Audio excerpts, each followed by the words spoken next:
It started with something so small that most of us wouldn't even think twice about it.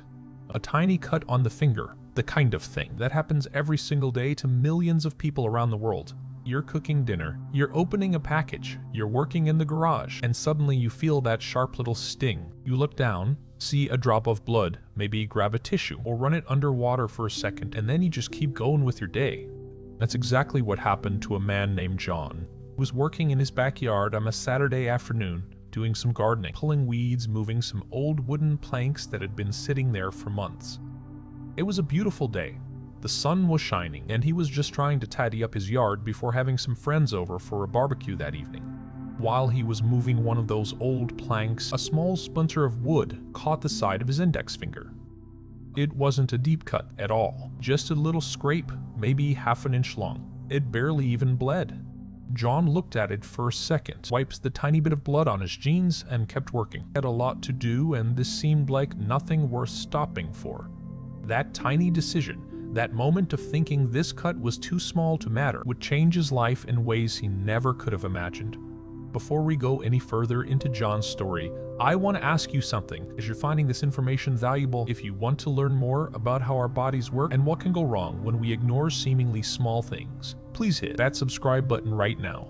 It really helps us continue making these videos and sharing important health information that could literally save your life or the life of someone you love. Now, let's talk about what actually happens when you get a cut.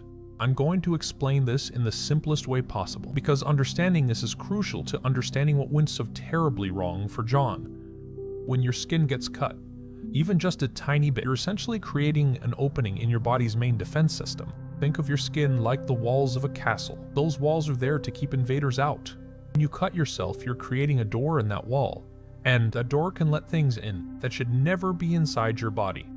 The moment you get a cut, your body immediately goes into action. Your blood vessels at the site of the injury start to narrow, trying to reduce blood flow to the area. This is why small cuts often stop bleeding pretty quickly on their own. Then your blood begins to clot. Special cells in your blood called platelets rush to the wound, start sticking together, forming a kind of plug that seals the opening. While all of this is happening, your immune system is also kicking into gear. White blood cells, which are your body's soldiers, start heading toward the wound to fight off any bacteria or germs that might have gotten in through that opening in your skin. For most small cuts, this system works perfectly. Your body clots the blood, fights off any germs, and begins the healing process. Within a few days, new skin grows over the wound, and it's like nothing ever happened. This is what happens millions of times every day to people all over the world. Here's the thing that John didn't know, and that most people don't really think about. For this system to work properly, the wound needs to be clean, and this is where things started to go wrong. Remember, John cut his finger on an old piece of wood that had been sitting outside in his backyard for months. That wood wasn't clean. It had been exposed to dirt, to moisture, to the air, to insects, to who knows what else. And when that splinter of wood cut into his skin, it didn't just create an opening. It also pushed bacteria deep into the wound. Now, bacteria are tiny living organisms that are everywhere around us. They're in the air, on surfaces, in the soil, on our skin. Most bacteria are actually harmless, and some are even helpful. But some bacteria can be very dangerous if they get inside your body where they don't belong. The bacteria that got into John's finger came from the soil and the old wood. One type of bacteria that lives in soil is particularly dangerous. It's called Clostridium. This bacteria produces a poison or toxin that can cause serious illness, but John had no idea any of this was happening. To him, it was just a tiny scratch. That didn't even hurt anymore after a few minutes. That evening, John had his barbecue, grilled burgers, laughed with his friends, and had a great time. He completely forgot about the small cut on his finger. It wasn't bothering him at all. There was no pain, no swelling, nothing that would make him think anything was wrong. The next day was Sunday. John woke up, made breakfast, and went about his normal routine. He still didn't think about the cut, but inside his finger something was happening that he couldn't see. The bacteria that had gotten into the wound were multiplying. They were finding the perfect environment to grow and spread. Bacteria multiply by splitting in half. One bacterium becomes 2, 2 become 4, 4 become 8, and so on. Under the right conditions, bacteria can double in number every 20 minutes. That means in just a few hours, a few bacteria can turn into millions. By Monday morning, John started to notice something. His finger was feeling a bit warm. When he looked at it closely, he could see that the area around where he had cut himself was slightly red and a little bit puffy. It was starting to hurt a tiny bit, like a dull throb. Now, John was a busy guy. He had to go to work. He had meetings to attend, and this still seemed like such a minor thing. The redness wasn't that bad. The swelling was minimal. The pain was barely noticeable, so he decided to just keep an eye on it and see if it got better on its own. This is a decision that so many people make, and it's completely understandable. We're all busy. We all have responsibilities, and we don't want to overreact to every little thing. Going to the doctor for a small cut seems like it would be wasting everyone's time, right? But here's what was actually happening inside John's finger while he was at work, sitting in meetings, typing on his computer. The infection was spreading. The bacteria were releasing toxins. His immune system was fighting back, sending more and more white blood cells to the area, which was causing more inflammation, more swelling, more redness, and more pain. By Monday evening, John's finger was noticeably worse. The redness had spread from just the cut area to cover about half of his finger. The swelling was more obvious now. His finger looked puffy and felt tight. The pain had gone from a dull throb to a more constant ache. That was hard to ignore. John's wife noticed it when he got home from work. She looked at his finger and said he should probably put something on it. So John went to the bathroom, found some antibiotic ointment in the medicine cabinet, the kind you can buy at any pharmacy, and rubbed some on his finger. He also put a bandage on it to keep it clean. This wasn't a bad idea, but it was too little too late. The infection had already spread beyond the surface of the skin. It was deep in the tissue of his finger. The antibiotic ointment could help prevent more bacteria from getting in from the outside, but it couldn't reach the bacteria that were already deep inside. That night, John had trouble sleeping. His finger was throbbing with pain. Every time his heart beat, he could feel it in his finger. This is because the infection was causing so much swelling that it was putting pressure on the nerves in his finger. Oh, he took some pain medication, the kind you can buy without a prescription, and eventually fell asleep. Tuesday morning, John knew something was seriously wrong. His finger was now very swollen. It looked almost twice its normal size. The redness had spread beyond his finger and was starting to creep up his hand. The pain was intense, and he noticed something new and very alarming.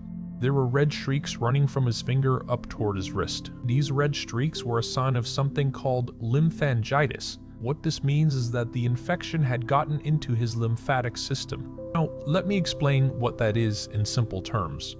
Your lymphatic system is a network of tubes and nodes throughout your body that helps fight infections and remove waste. It's like a drainage system. When you have an infection, the lymphatic system tries to carry the bacteria and the debris from the battle between bacteria and your white blood cells away from the site of infection to your lymph nodes. More immune cells can help fight the infection. Those red streaks John saw were inflamed lymphatic vessels. They were visible on his skin as red lines because the vessels were swollen from trying to transport all the bacteria and inflammatory cells. This is a clear sign that an infection is spreading beyond the original site, and it's something that should never be ignored. At this point, John's wife insisted that he go to the doctor. She had seen those red streaks and knew that wasn't normal. John finally agreed. He called his doctor's office and was able to get an appointment for that afternoon. When John walked into his doctor's office and showed the doctor his finger, the doctor's expression immediately became serious. The doctor examined the finger carefully, asked John when he had cut it, and then asked if he had cleaned the wound. John explained it had just been a small cut from some old wood, and he hadn't really done anything to clean it because it seemed so minor. The doctor explained to John that he had a serious infection called cellulitis. Cellulitis is an infection of the deeper layers of skin and the tissue beneath the skin. It's caused by bacteria, and it can spread quickly if not treated properly. The doctor prescribed John a strong antibiotic that he needed to take by mouth, not just an ointment. The doctor explained that John needed to take this medication exactly as prescribed, even if his finger started feeling better, because stopping the antibiotics too early could allow the infection to come back even stronger. The doctor also told John to keep his hand elevated as much as possible, to keep it clean and dry, and to watch for any signs that the infection was getting worse. The doctor specifically told John that if the redness continued to spread, if he developed a fever, or if the pain got worse instead of better, he needed to go to the emergency room immediately. John left the doctor's office with his prescription and went straight to the pharmacy. He started taking the antibiotics that evening. He kept his hand elevated while watching TV, and he went to bed hoping that the medication would start working quickly. Wednesday morning, John woke up and immediately checked his finger. It didn't look any better.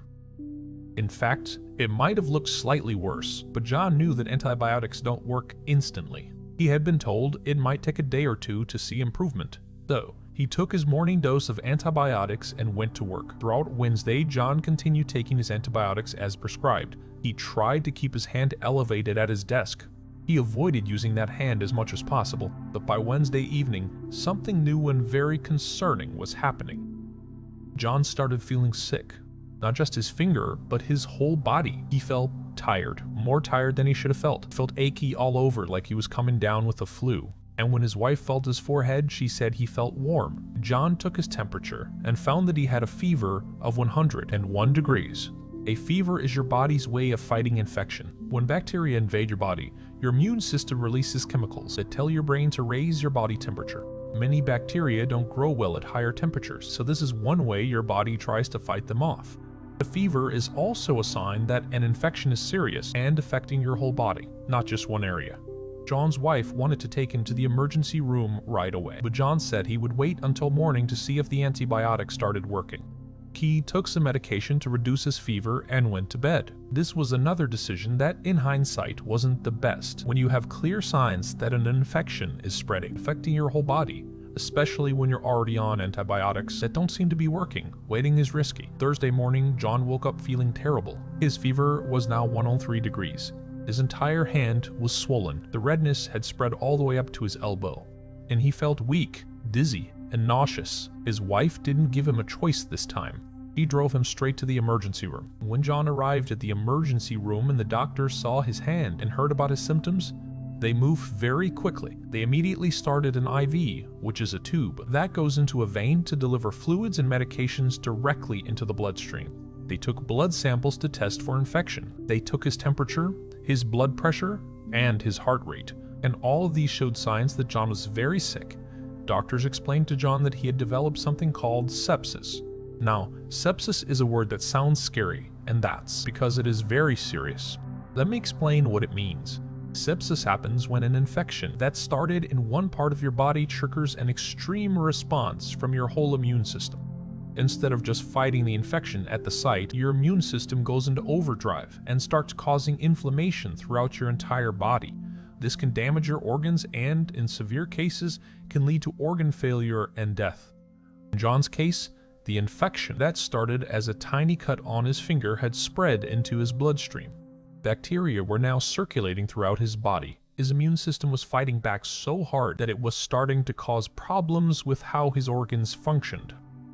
The doctors admitted John to the hospital immediately. They started giving him very strong antibiotics through his IV, much stronger than the pills he'd been taking at home. They gave him fluids to keep his blood pressure stable. They monitored his heart, his lungs, and his kidneys to make sure they were functioning properly. They also called in a surgeon to look at John's finger. When the surgeon examined it, he found that the infection had created a pocket of pus deep inside the finger. Pus is a thick fluid that contains dead white blood cells, dead bacteria, and dead tissue. When pus builds up inside tissue, it can't drain on its own, and antibiotics can't reach it very well. The surgeon explained to John that he needed to do a procedure to drain the pus and clean out the infected tissue. This wasn't a major surgery, but it did require numbing the area and making an incision to let the pus out and remove infected tissue. John agreed to the procedure. The surgeon performed the procedure that afternoon. When he opened up the infected area, he found even more infection than he had expected. The tissue inside John's finger had become damaged from the infection. Some of the tissue had actually started to die, a condition called necrosis. Dead tissue can't heal, and it provides a place for bacteria to continue growing, so it has to be removed. The surgeon cleaned out all the infected and dead tissue, flushed the wound with sterile fluid to wash out bacteria, and left the wound open so it could continue to drain.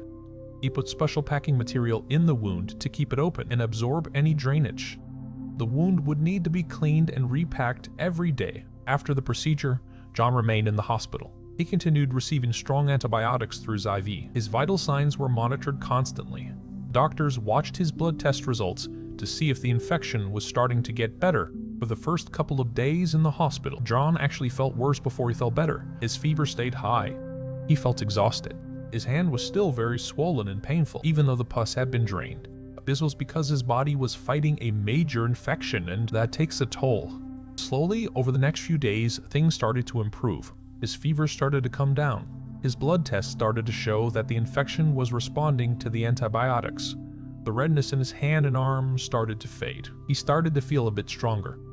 John spent a total of 6 days in the hospital. During that time, he had his wound cleaned and repacked every single day. He received antibiotics through his IV the entire time. He had blood tests done every day to monitor his progress. And he had several visits from the surgeon to check on how his finger was healing. When John was finally discharged from the hospital, he went home with instructions to continue taking antibiotics by mouth for 2 more weeks.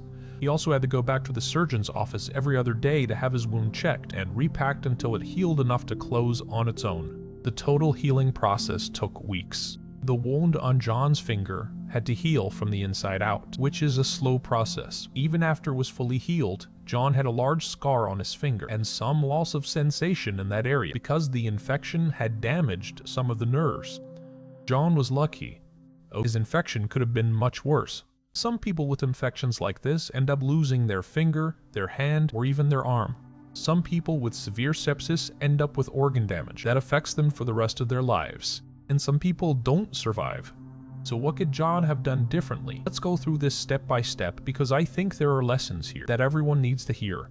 First, when John cut his finger on that old piece of wood, he should have immediately cleaned the wound thoroughly. Cleaning a wound doesn't have to be complicated. You should rinse it under clean running water for at least 5 minutes.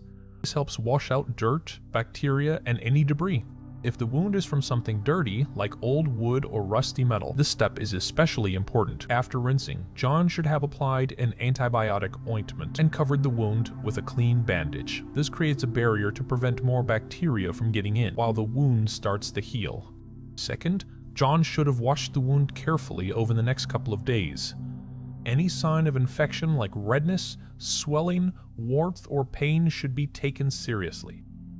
If these signs appear and get worse instead of better, that's the time to see a doctor, not wait. Hope it gets better on its own. Third, when John saw those red streaks going up his hand, that should have been an immediate trip to the doctor or emergency room. Red streaks from a wound are never normal and always indicate that an infection is spreading. Fourth, when John developed a fever while already on antibiotics for an infection, that was a clear sign that the infection was not under control and he needed immediate medical care. The thing is, I'm not telling you John's story to make him seem foolish or to criticize his decisions. John made the same decisions that millions of people make every single day. We all tend to downplay minor injuries. We all think we're too busy to deal with something small. We all try to avoid going to the doctor if we can handle something at home.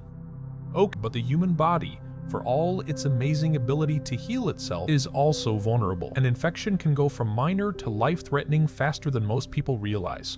And what seems like an overreaction, going to the emergency room for a cut on your finger, can actually be exactly the right thing to do. Let me share some important information that everyone should know about wound care and infections. First, any deep cut, any cut from something dirty or rusty, or any cut that won't stop bleeding should be seen by a doctor.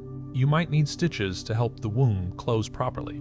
You might need a tetanus shot, especially if you haven't had one in the past 10 years and the wound is from something dirty. Tetanus is a serious bacterial infection that can come from wounds contaminated with soil or rust. Second, signs of infection should never be ignored. These signs include redness that spreads beyond the immediate area of the wound, swelling, warmth, pain that gets worse instead of better, pus or drainage from the wound, red streaks extending from the wound, and fever. Any of these signs means you need to see a doctor. Third, certain wounds are at higher risk for serious infection. These include cuts from animal bites, cuts from human bites, puncture wounds that go deep into tissue, wounds that happened in dirty environments like soil or dirty water, and wounds in people with medical conditions that affect their immune system, like diabetes. If you have diabetes, you need to be especially careful about any wound, no matter how small. Diabetes affects your body's ability to fight infection and heal wounds. Many people with diabetes have had to have toes, feet, or legs amputated because of infections that started from small cuts or sores. Fourth, always keep tetanus shots up to date. Adults should get a tetanus booster every 10 years. If you get a wound, you haven't had a tetanus shot in more than 5 years, you should get a booster. Now I want to talk about why infections can become serious so quickly. Remember when I explained that bacteria multiply by splitting in half? The speed at which this happens is incredible. If conditions are right, which they often are, inside a wound where there's warmth, moisture, and nutrients from tissue and blood, bacteria can create massive populations in just hours. Your immune system is constantly working to fight off bacteria, but it can be overwhelmed. When bacteria multiply faster than your immune system can kill them, the infection spreads. And some bacteria produce toxins that can damage tissue and make you very sick, even if the bacteria themselves aren't everywhere in your body yet. There's also something called antibiotic resistance that's becoming a bigger problem. This happens when bacteria evolve and change in ways that make antibiotics less effective against them. This is why doctors are careful about prescribing antibiotics and why it's so important to take them exactly as prescribed.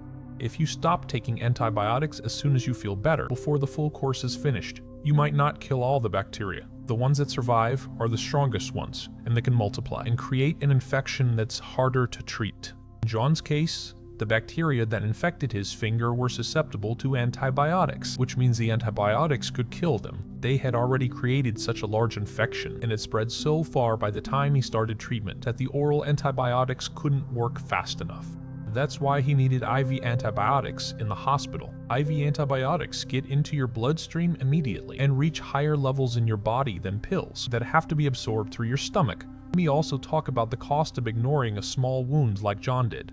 John spent 6 days in the hospital. Hospital stays are extremely expensive. He had surgery, multiple doctor visits, daily wound care, blood tests, IV medications, and monitoring. All of that added up to tens of thousands of dollars. Even with insurance, John had to pay thousands of dollars out of pocket. Compare that to what would have happened if John had properly cleaned his wound when it happened, or if he had gone to a doctor when he first noticed signs of infection. He might have needed a simple course of antibiotics that cost maybe $30. Might have needed 1 or 2 doctor visits costing a couple $100. Beyond the financial cost, there was the cost to John's life. 6 days in the hospital meant 6 days away from work, away from his family feeling sick and in pain. It meant weeks of wound care after that, more time away from work, and ongoing medical appointments. It meant dealing with the fear of not knowing if he would lose his finger or develop complications, and it resulted in permanent scarring and some nerve damage. All of this from ignoring a small cut. Now, I'm not trying to make you paranoid about every little scratch and scrape. The vast majority of minor cuts and wounds heal just fine with basic first aid, but I am trying to emphasize the importance of taking even small wounds seriously, especially if they happen in situations where bacteria are likely to be present. Here's a simple guide for what to do when you get cut.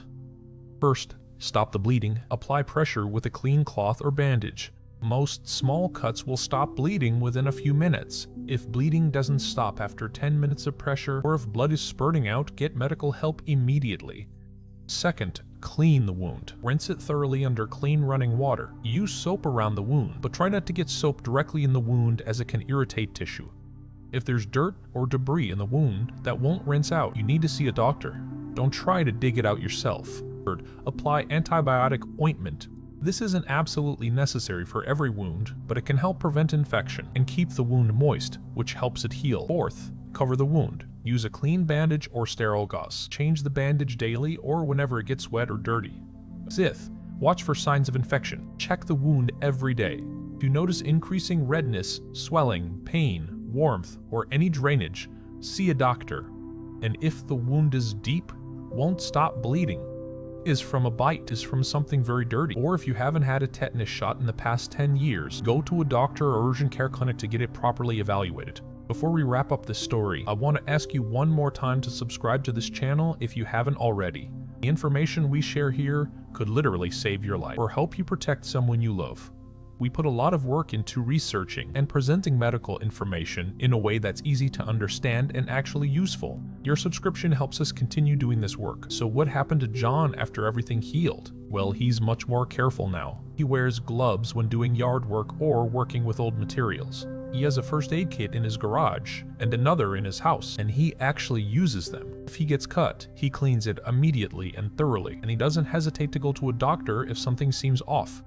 John also talks openly about what happened to him. He shares his story with friends and family because he doesn't want anyone else to go through what he went through. He knows he was lucky that the infection didn't cause more permanent damage or become life-threatening. The human body is amazing, it can heal from injuries, fight off infections, and recover from illnesses, but it's not invincible. It needs help sometimes. And part of taking care of yourself is knowing when something that seems small might actually be serious, and having the wisdom to get help before a minor problem becomes a major crisis. John's story is a reminder that we shouldn't take our health for granted. It's a reminder that prevention is always better than treatment. And it's a reminder that sometimes the bravest thing you can do is admit that something might be wrong and ask for help. If you take one thing away from this story, let it be this: take care of wounds properly, watch for signs of infection, and never hesitate to seek medical care if something doesn't seem right. Your health is too important to risk, and no one ever regrets being too cautious when it comes to infections. Small cut on a finger seems like nothing, and 99 times out of 100 it is nothing. But that one time when it becomes something, you want to catch it early.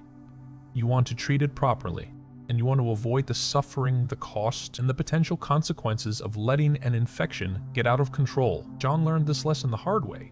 You don't have to. Take care of yourself, pay attention to your body, and don't ignore the warning signs that something might be wrong. Your body is talking to you all the time through pain, swelling, redness, and fever. Listen to it. Thank you for watching this video all the way to the end. If you found this information valuable, please share it with your friends and family. You never know who might need to hear this story. And remember, subscribe to our channel for more important health information presented in a way that's easy to understand and actually helpful in your daily life. Stay safe, take care of yourselves, and remember that even the smallest wound deserves proper care and attention.